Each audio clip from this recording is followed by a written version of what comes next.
సంవత్సరానికి మనం ప్రవేశిస్తూ ఉన్నాం. ఈ నూతన సంవత్సరం అంతా కూడా ఎలా ఉంటుందో మనకు తెలియదు. ఈ నూతన సంవత్సరంలో ఏమి జరగబోతుందో మనకి తెలియదు. మనం ఊహించగలమా ఏం జరుగుతుంది, రేపు ఏం జరుగుతుందో మనం ఊహించగలమా? ఊహించగలం. ఎన్ని కష్టాలు రావచ్చు, ఎన్ని విపత్తులు రావచ్చు, ఎన్ని మనస్పర్ధలు రావచ్చు, ఎన్ని కలహాలు రావచ్చు, మరి ఎన్ని మంచి జరగవచ్చు, ఎన్ని చెడు జరగవచ్చు. ఇవన్నీ కూడా మనకి ఊహకందనటువంటివి ఈ సంవత్సరం జరుగుతూ ఉంటాయి.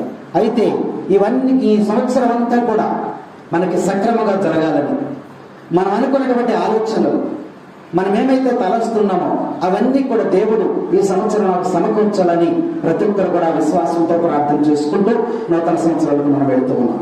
మన కుటుంబం, మన బిడ్డలు, భవిష్యత్తు ప్రణాళికలు, పంటలు, పాడి పశువులు, ఉద్యోగాలు, ఆరోగ్యాలు, అనేక రకమైనవి ప్రతి కుటుంబంలో కూడా. కాబట్టి ఇవన్నీ కూడా నూతన సంవత్సరంలో మరి దేవుడు మనల్ని అందరూ ఆశీర్వదించాలని ప్రత్యేకంగా మరి ప్రార్థన చేసుకుంటూ ఈ యొక్క నూతన సంవత్సరానికి మనము ప్రవేశిస్తూ ఉన్నాం.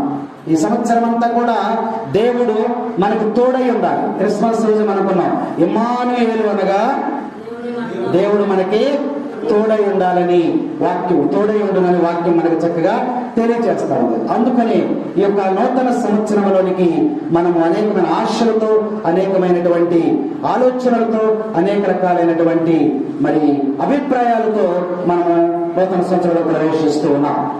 కాబట్టి ఇవన్నీ కూడా ఈ సంవత్సరం నాకు ఇది జరగొద్దని ఎవరైనా అనుకుంటారా? అందరు కూడా మంచి జరగాలి, చెడు జరగాలి 2026 ఎవరైనా కోరుకుంటారా?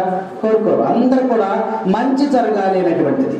అలాంటి మంచి చేసేటువంటి దేవుడు పుట్టాడు మనకి, Yesayya. Praise the lord, praise the lord.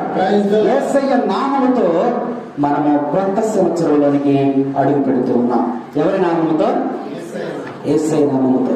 అదేగా ఈ 21వ వచనం ఏమన్నది చదువుమా? లూకా శుభవార్త 2వ అధ్యాయము 21వ వచనం. 8 దినములు గడిచిన తరువాత ఆ శిష్యునకు సున్నతి చేసి ఆ బాలు గర్భమునందు పడక పూర్వము దేవదూత సూచించిన యేసు అనేటువంటి పేరు పెట్టింది. ఈరోజు యేసు నామకరణ మహోత్సవము. ఈ నామకరణ మహోత్సవం యేసు అనేటువంటి పేరు ఇక్కడ పెడుతూ ఉన్నారు. కాబట్టి ఈ నూతన సంవత్సరానికి మనం వెళ్ళేటప్పుడు మరి ఎలా మొదలు పెడుతున్నాం? యేసు నామముతో మొదలు పెడుతున్నాం. ఈ క్రొత్త సంవత్సరానికి మనం ఎలా వెళ్తున్నామో యేసు నామముతో మొదలు పెడుతూ ఉన్నాం. మొదలు పెట్టేసామా? మొదలు పెట్టాలి. ఇంకా ఎప్పుడు మొదలు పెట్టారు? రాత్రి 12